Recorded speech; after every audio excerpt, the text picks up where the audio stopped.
Literature is a timeless piece of entertainment. As the innovations of technological advancements have grown, the way we read has revolutionized and evolved. However, the essence of storytelling and the effect it has on our lives hasn't wavered. 21st century literary genres. Are they the same with traditional genres? That's our topic for today. Hi to all learners, this is Renette and welcome back to our lesson. Nowadays, when we say we should be literate, it is not just about knowing how to read and write. In the 21st century, it demands that a literate person possesses a wide range of abilities and competences. Many literacies to consider. These are from reading online newspapers or articles to participating in virtual classrooms or meetings. In other words, every learner should develop proficiency with the tools of technology. And I'm sure you belong to the 21st century generation. And you are capable of navigating and interpreting formats and media messages that even kids are already very good in technology. And when we talk about 21st century genres, this demands the use of new technological advancement, and we can say it is part of literary innovation. Before we begin to discuss the 21st century genres, let's differentiate the difference between genre and form in literature. These are two confusing pairs which are related to one another but are not synonymous. When we admire architecture, for example, such as cathedral, we are not admiring the equipment that gave form to the structure, but the structure itself. In other words, form is the blueprint for the literary structure, which includes length, whether it is fiction or non-fiction. Form is the cake pan. Genre is the story, content, style, theme, and the intended emotional or intellectual effect of a piece of writing. Genre is the cake. Alright? So what are those traditional literary genres? At the most basic level, there are essentially three main genres for literature: poetry, prose, and drama. And each can be broken down even further, resulting in dozens of subgenres for each.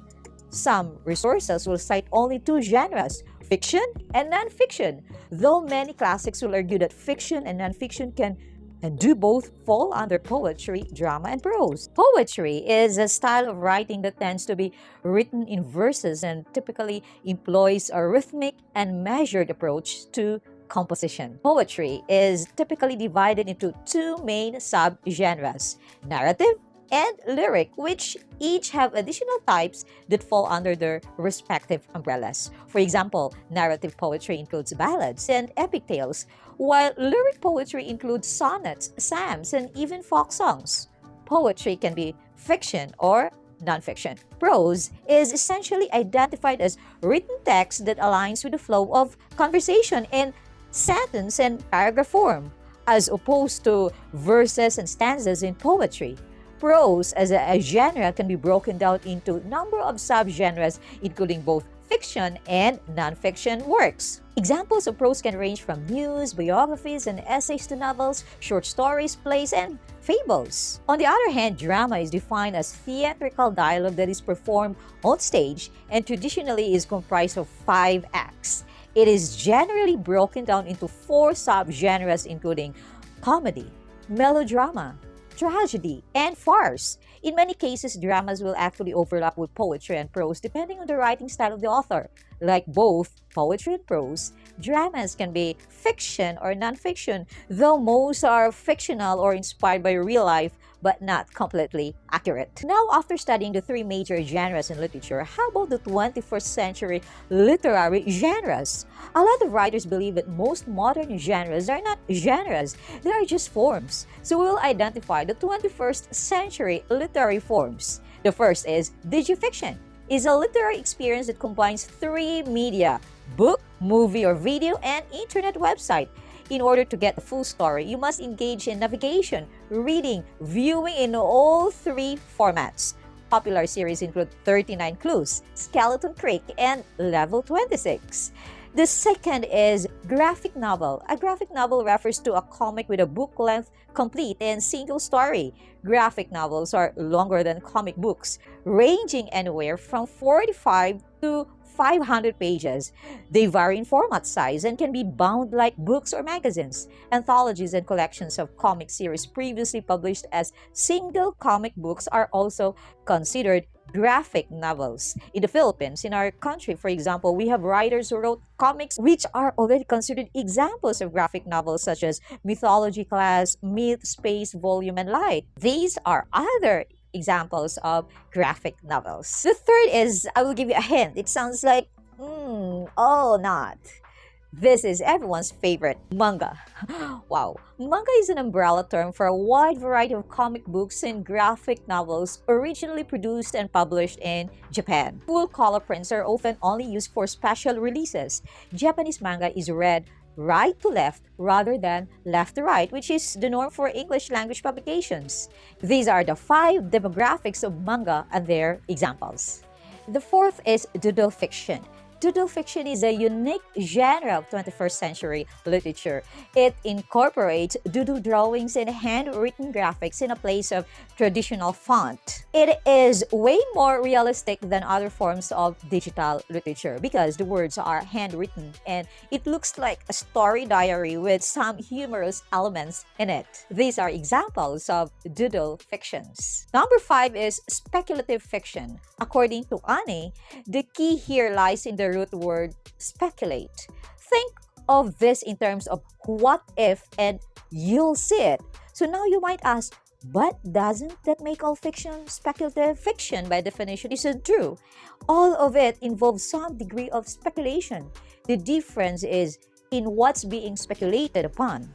Speculative fiction is fiction in which the author speculates upon the results of changing what's real or possible, not how a character would react to a certain event, among others. Speculative fiction is any fiction in which the laws of that world, whether explicit or implied, are different than ours. If you look at this diagram, speculative comprises 13 circles, meaning speculative fiction can be a fantasy, science fiction, horror, historical fiction. It's really a game of mix and match. The possibilities are really limitless, which is perhaps why so many people get confused by the term speculative fiction.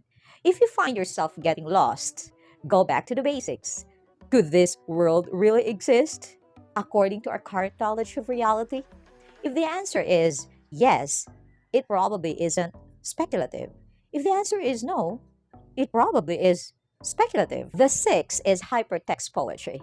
Hypertext poetry is a form of digital poetry that uses links using hypertext markup. It's a very visual form and is related to hypertext fiction and visual arts. The links mean that a hypertext poem has no set order. The poem moving or being generated in response to the links that the reader or user chooses. It can either involve set words, phrases, lines, and others that are presented in variable order but sit on the page, much as traditional poetry does, or it contains parts of the poem that move and or mutate.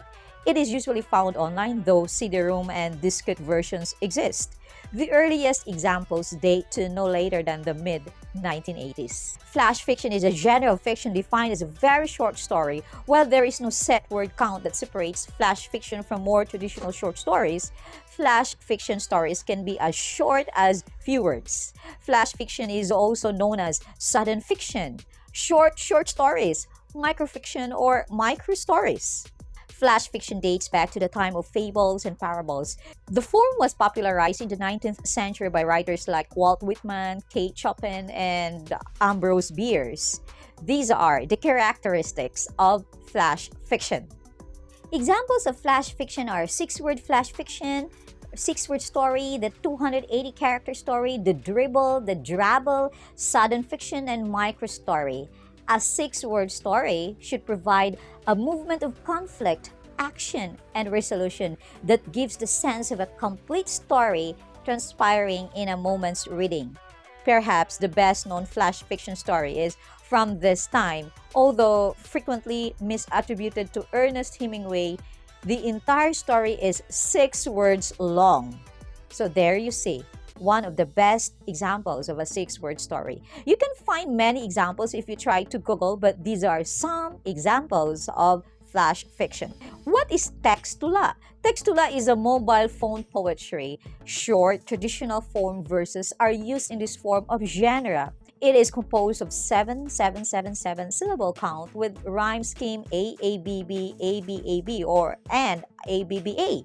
Look at the structure of this textula written by Frank Rivera. Because of his works, he was dubbed as the Makata sa cellphone in 2005. The poem is a piece of lyric poetry. It is composed of 3 stanzas and each stanza has 4 lines. It has a regular meter to which each line consists of 12 syllables.